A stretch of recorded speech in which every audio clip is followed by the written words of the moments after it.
What is up, guys? I am back with another video. This time it's going to be for Warframe for Mesa Prime. So let's go ahead and get into the build. First, let's look at the abilities. So her passive.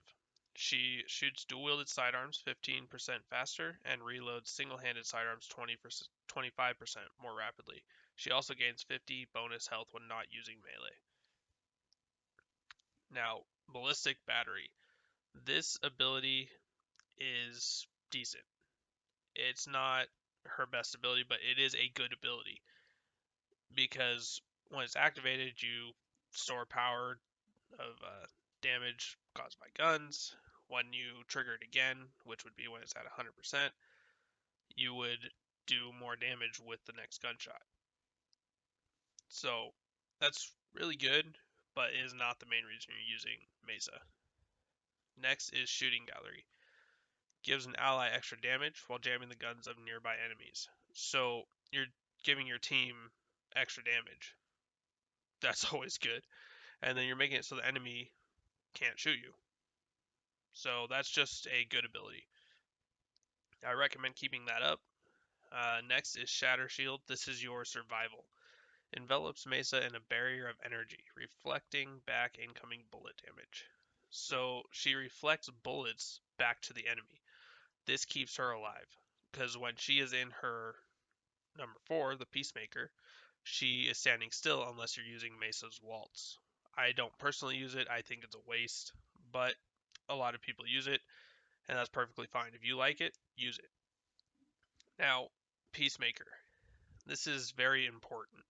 This is the main reason you are doing this build. You're doing Mesa this way because Peacemaker is how she does all of her damage. So, she draws her regulator pistols, shooting down her foes in rapid succession. You stack duration and efficiency to make this easier to go in and out of, as well as to keep up. So let's go ahead and get into the build now. So I use Corrosive Projection. That's the aura I use. It's more damage. Doesn't hurt to have more damage. Next, I use Power Drift. This can be replaced with Mesa's Waltz, but that's up to you. I don't personally like Mesa's Waltz. It's decent. Mesa can move at 50% speed while using Peacemaker. It's okay. It's good if you like to be able to move while you're shooting. That's fine. I get it. But Power Drift is definitely, I'd say it's better because 15% ability strength and 30% chance to resist knockdown instead of being able to move around when you can just go in and out of your Peacemaker for pretty cheap on the energy side. Next is Fleeting Expertise. So like I said, we're stacking efficiency and duration. Yes, this is taking away 60% duration, but it's also giving 60% efficiency. So it's sort of a double-edged sword with that, but that's okay because we use other things that kind of make duration go up, like Narrow-Minded. Narrow-Minded, 90% ability duration minus 60% ability range. You don't really need range. I believe her Peacekeepers have like a certain range anyways. So you can just nuke your range. That's perfectly fine. After that, I go with Vitality. If you have an Umbral Forma, you can change this to Umbral Vitality and also take Umbral Intensify. But you'll have to figure that one out on your own. You'll have to change polarity to a dash and change at least one other polarity to an Umbral polarity. So, with that being said, after Vitality, we go with Streamline, plus 30% ability efficiency. Can't go wrong with that when you're going for efficiency. Then after that is Flow. If you have Prime Flow, definitely take Prime Flow. With regular Flow, you're getting plus 150% energy max. Energy is extremely important. It is really important. You need it to keep your Peacekeepers up. You want them to be up as long as possible, as much as possible. So this is really important. There's really no substitutions for this one, other than Prime Flow, obviously. Intensify, like I said, you could use Umbral Intensify instead if you can fit an Umbral Forma. And then Hunter Adrenaline. Convert plus 45% of damage on health to energy. 50% companion damage on enemies affected by slash. We don't really care about the second part at all. I mean, that's cool. It's somewhat helpful sometimes. What we care about is the first part. Plus 45% damage on health to energy. We need energy. Basically, we want to always have energy recharging. We want it always maxed if we can do it. So we go in and out of our peacekeepers to be able to do this. So anyways, next is Prime Continuity. As on most Warframes, this is taken 55% ability duration. It's just a good mod. It's not on all Warframes, but it is on most from what I can tell. And it, like I said, duration is really important on her because it keeps you in her Peacekeepers longer. And then for the Arcanes, I use Arcane Grace. This is just survival, so 9% chance for plus 6% health regen a second for 9 seconds. It's just a good Arcane. And then Arcane Velocity. This one I feel is actually really important on her. 90% chance for plus 120% fire rate to pistols for 9 seconds. I do believe this also works on your Peacekeepers, so this is extremely important.